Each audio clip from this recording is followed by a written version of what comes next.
High, আসসালামু আলাইকুম। সবাই কেমন আছেন? আশা করছি সবাই অনেক ভালো আছেন। আমিও ভালো আছি। আর সকালে ঘুম থেকে উঠে বাজারে চলে গেছি।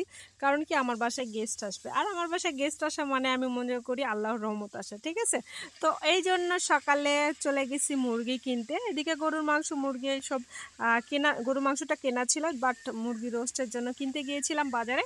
আর আপনারা দেখতে পাচ্ছেন যে বাজার করতেছি শালবাগানে। আর বাজার করতে গেলে আমরা দুইজনে যাই সকাশুকি, বুঝছেন?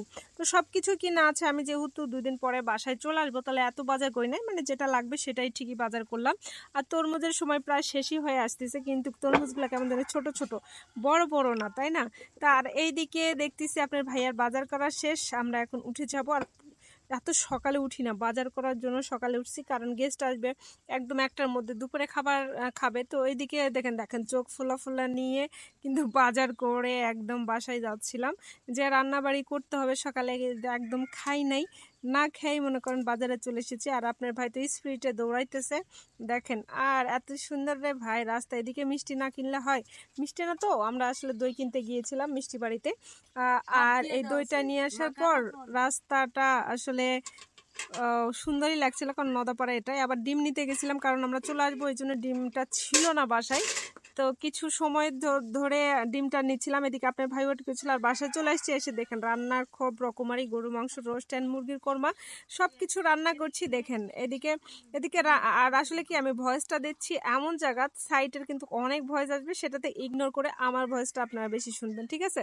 তো এইদিকে রোস্টের জন্য বাদাম কিশমিশ সব তো পিঠার জন্য রেডি করে নিচ্ছে। আর আমাকে হেল্প করছিল আমার হেল্পিং হ্যান্ড, এই জন্য আমার কষ্ট হয় নাই, ঠিক আছে? এখন তারপরে 1 ঘন্টাতে আমি এতগুলো রান্না করছি, ডিমের কোরমা এবং রোস্ট গরুর মাংস, মানে খুব মানে ভালো লাগে। এই হলো ব্যাপার। রান্নাটা আমার হলো সবচেয়ে প্রিয়।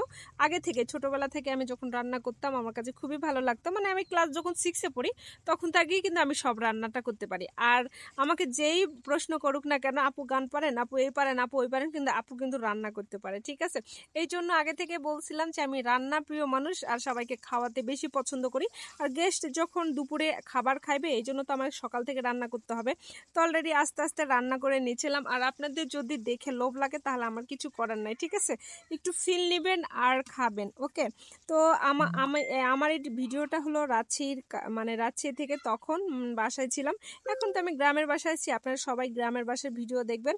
আর রান্নার ভিডিও তো এখন দেখতেছেন, আর আরও রান্নার ভিডিও আসবে, আরও প্রোগ্রামের ভিডিও আসবে, আপনারা সঙ্গে থাকবেন আর রান্নাবাড়ি দেখতে থাকবেন, ঠিক আছে? আর আপনারা অনেকে কমেন্ট করতে পারেন ডিম আবার মুরগির রোস্ট এবং ডিমের কোরমা একসাথে কেন? আরে ভাই, এটা হলো বুদ্ধি থাকতে হয়, বুঝছেন? দুইটা একসাথে করে ফেলছি যেন ঝামেলা না হয়, ঠিক আছে? এদিকে হলো পোলাও রান্না করব, আর এদিকে ঘরটর মোছা হচ্ছিল। মানে কি বলবো, মানে গেস্ট আসা আল্লাহর রহমত, ঠিক আছে, কিন্তু তারপরেও কিন্তু সব পরিষ্কার পরিচ্ছন্ন সবসময় জন্য থাকতে হয়। এদিকে গেস্ট দেখেন আম খাওয়াইতেছে ভাবিকে নিয়ে এসে, বুঝছেন? মানে আম না পাকতেই আম খাওয়াইতেছে, এটা হলো দেবরের ভালোবাসা। তো আজকের ভিডিওটা আসলে এতটা ভালো হয়নি সেটা আমি জানি, দেবর কিন্তু আইসক্রিমও খাওয়াইছে, বুঝছেন? তো আজকের ভিডিওটা এই পর্যন্ত। সবাই ভালো থাকবেন, সুস্থ থাকবেন, আর আমার জন্য দোয়া করবেন। আমি জানি ভয়েসটা এত ভালো হয় না, কিন্তু তারপরে দেখবেন, ঠিক আছে? Bye bye.